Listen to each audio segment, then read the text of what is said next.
right-hand sky. We just saw his magic show at the planetarium, and we just want to ask you, Ken, how you got involved in the world of magic. Well, that's an interesting question, and I'll give you a typical magician answer, which is how I not got involved with it, and that it was not by having a magic kit when I was 8. A lot of magicians will start off that way. I actually had never seen a magician in person until I was 27 and I had become a father.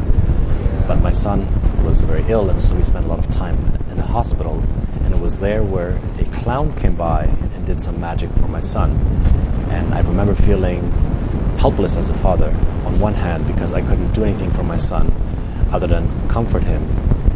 On the other hand, I was amazed by what I'd just seen, and this clown managed to make my son smile, and it fried my brain. And so I remember thinking, if magic can make me feel this way in one of the darkest moments of my life, then I need to learn how this works so that I can share this type of feeling for other people.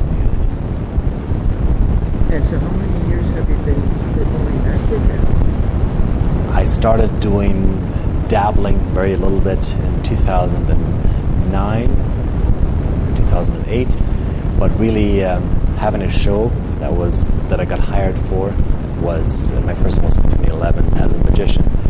What I didn't mention earlier is that I have been performing since I was a teenager as a musician. I had a band, I still do, and I perform music as well, but the magic came into my life at the time when I was about 26, 27 years old.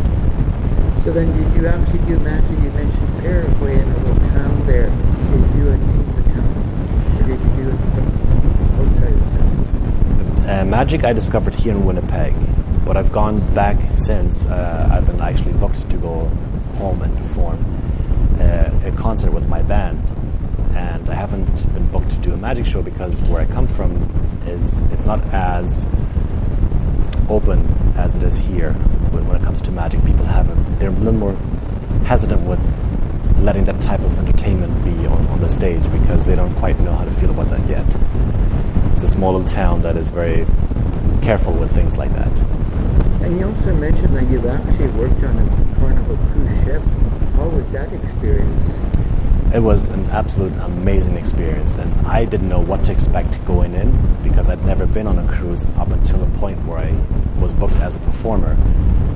But I absolutely loved it. The people were amazing, the tech team was amazing, the giant stage. You have everything that you need. You have the lights and the haze, and you have the stagehands to just really create an experience for people.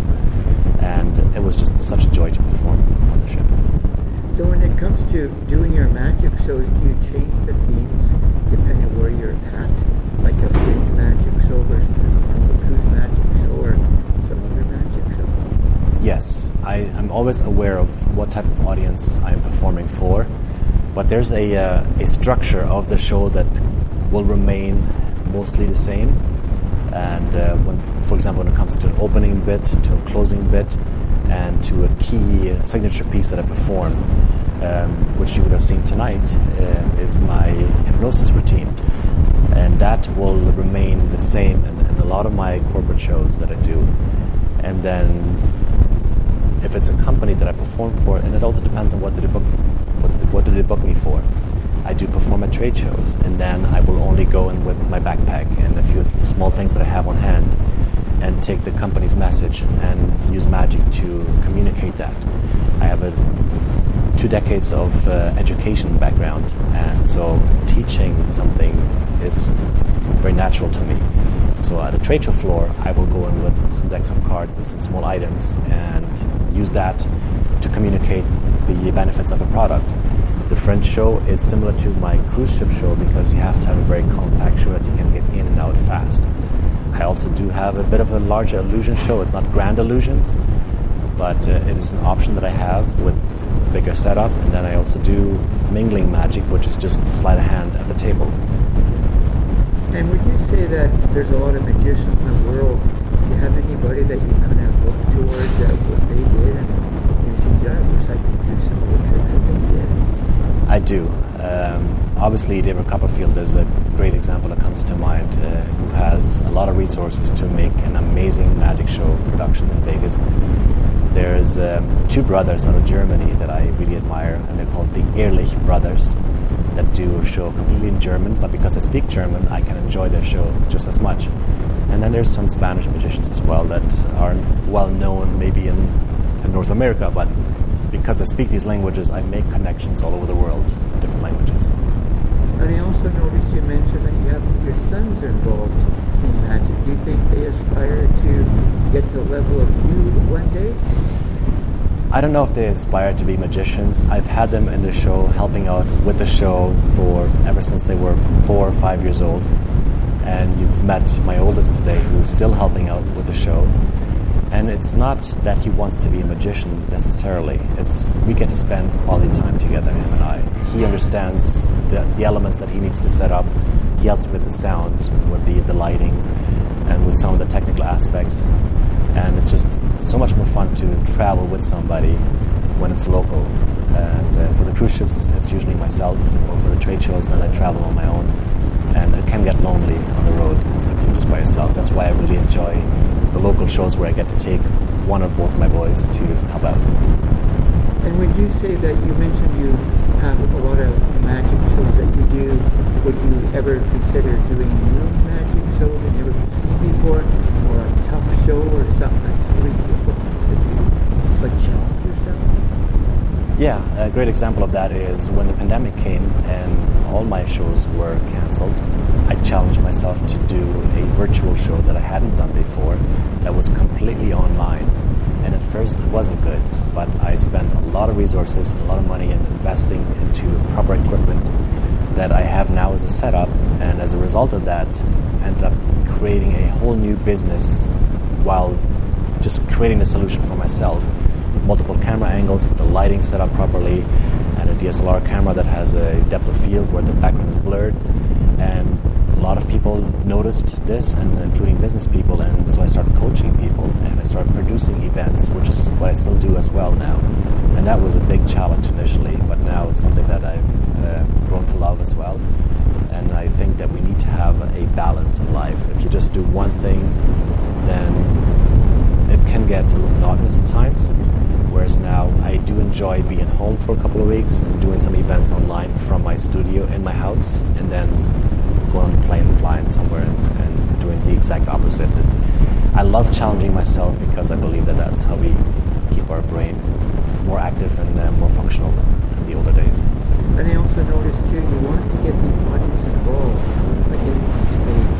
And I see that a lot more now, that people just don't want to watch a show, they want to get involved in it. And performers want to get involved. So that's something that you've created yourself?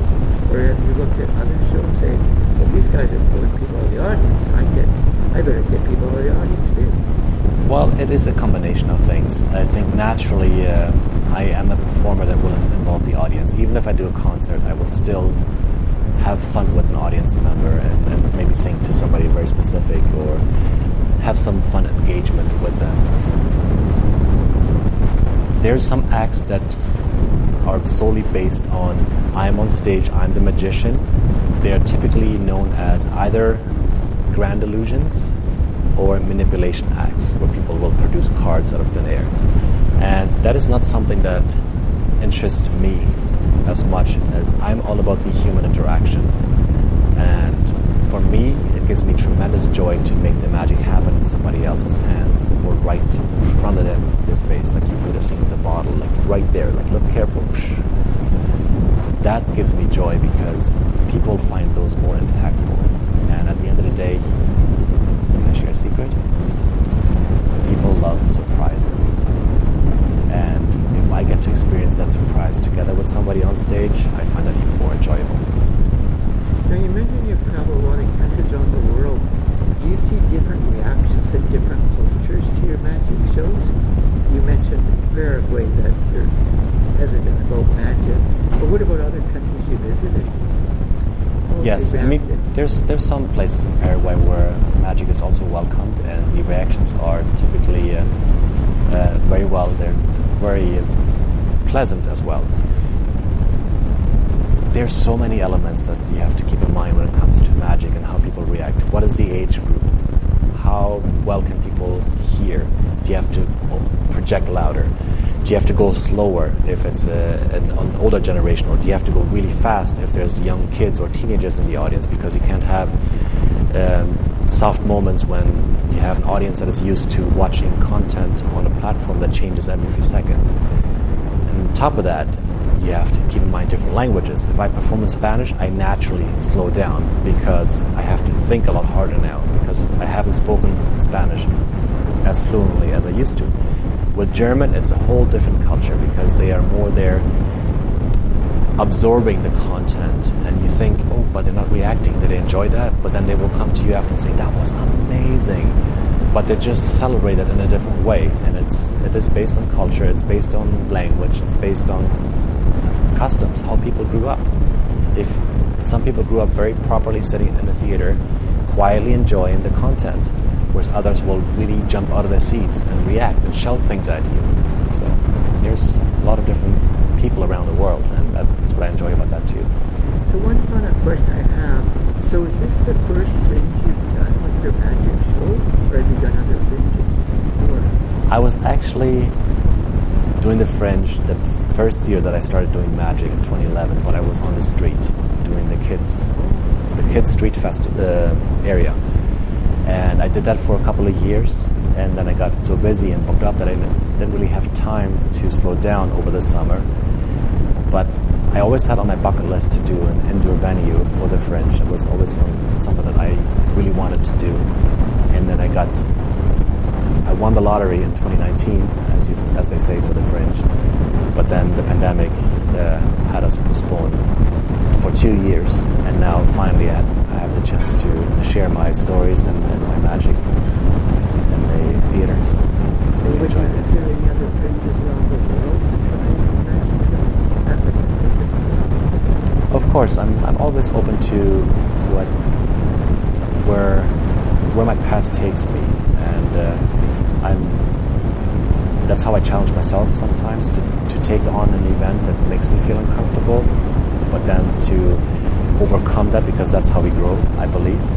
And sometimes it means stepping out of my comfort zone if it is something that I haven't done or haven't done as much.